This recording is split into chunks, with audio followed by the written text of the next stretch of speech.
Hello, എന്റെ next matrimony rejection ആട്ടോ. ഞാൻ ശരിക്കും എനിക്ക് സമയം കിട്ടുന്നില്ല, അതുകൊണ്ട് ഞാൻ ഇവിടെ റോഡ് സൈഡിൽ നിന്നിട്ടാണ് ഈ വീഡിയോ ചെയ്യുന്നത്. ഈ ഒരു മാട്രിമോണി പ്രപ്പോസൽ, ഇത് മാട്രിമോണി പ്രപ്പോസൽ അല്ല കേട്ടോ, ഇത് ശരിക്കും ഒരു ബ്രോക്കർ കൊണ്ടുവന്നതാണ്. അപ്പൊ നമ്മൾക്ക് അറിയാവുന്ന ഒരാളായിരുന്നു, അറിയാവുന്ന വെച്ചാൽ എനിക്കറിയില്ല, പക്ഷെ എന്റെ റിലേറ്റീവ്സിനൊക്കെ അറിയാവുന്ന ഒരാളായിരുന്നു. അയാൾ വന്നു, കാണാൻ വന്നു. അപ്പം ആളെ കണ്ടപ്പോൾ എനിക്ക് ഇഷ്ടമായില്ല, ഞാനത് ഓപ്പൺ ആയിട്ട് പറഞ്ഞു. പക്ഷെ ആൾക്ക് എന്നെ ഇഷ്ടമായി. അപ്പം ഞാൻ ആലോചിക്കുകയാണ്, നമ്മളിപ്പോൾ 18-19 വയസ്സൊക്കെ ഉള്ളപ്പോഴത്തേനും പെൺകുട്ടികളെ കെട്ടിച്ചു വിടാറില്ലേ?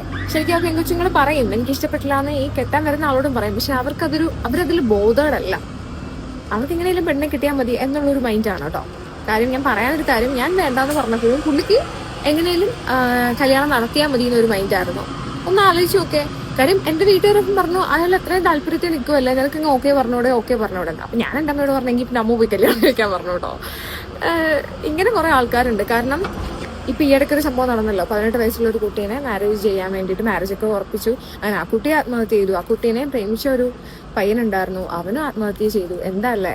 വേണ്ടാന്ന് പെൺകുട്ടികൾ പറയുവാണെങ്കിൽ പോലും അവരെ കല്യാണം കഴിച്ചോളാം എന്ന് പറയുന്ന ആൺകുട്ടികളുണ്ട്. ഇപ്പൊ ഒരു റിലേഷൻഷിപ്പ് ഉണ്ട്, അതുകൊണ്ടാണ് താല്പര്യം ഇല്ലാത്തത് എന്ന് പറഞ്ഞാൽ കൂടി അത് മൈൻഡ് ചെയ്യാത്ത ആൾക്കാരുണ്ട്. അക്കൂട്ടത്തിൽ വരുന്ന ഒരാളായിരുന്നു കേട്ടോ ആള്. കാര്യം ആള് കണ്ടിന്യൂസ് പിന്നെ ഞങ്ങളുടെ വീട്ടിൽ വിളിച്ചോണ്ടിരിക്കുകയാണ്, പറഞ്ഞ് മനസ്സിലാക്കുക എനിക്ക് കുഴപ്പമില്ല എന്ന്. എന്റെ വീട്ടുകാർ ചെറുതായിട്ട് എന്നെ ഒന്ന് പ്രഷർ ചെയ്തു, നീ പിന്നെ ഓക്കെ പറയാനോ. ഞാൻ പറഞ്ഞു എനിക്ക് പറ്റില്ല എന്ന് പറഞ്ഞു. നമുക്ക് വേണ്ടെങ്കിൽ പിന്നെ എന്തിനാണല്ലേ ഇവർ പിന്നെ നമ്മളെ കല്യാണം കഴിക്കാൻ നിൽക്കുന്നത്? ശരിക്കും അങ്ങനെയുള്ള കുറെ ആൾക്കാരുണ്ട്. അവർക്ക് എങ്ങനെയും ഒരു പെണ്ണെ കിട്ടിയാൽ മതി, അവർക്ക് ഇഷ്ടപ്പെട്ടെങ്കിൽ ഓക്കെ. മറ്റൊരാളുടെ ഇഷ്ടം അവർ നോക്കുന്നില്ല. അവർക്ക് ഇഷ്ടപ്പെട്ടോ ഇല്ലയോ അത് അവരെ ബാധിക്കണ കാര്യമല്ല. എന്തായാലും ഞാൻ രക്ഷപ്പെട്ടു കേട്ടോ. ഞാൻ വേണ്ടാന്ന് പറഞ്ഞു, ആ മാരേജ് നടന്നില്ല.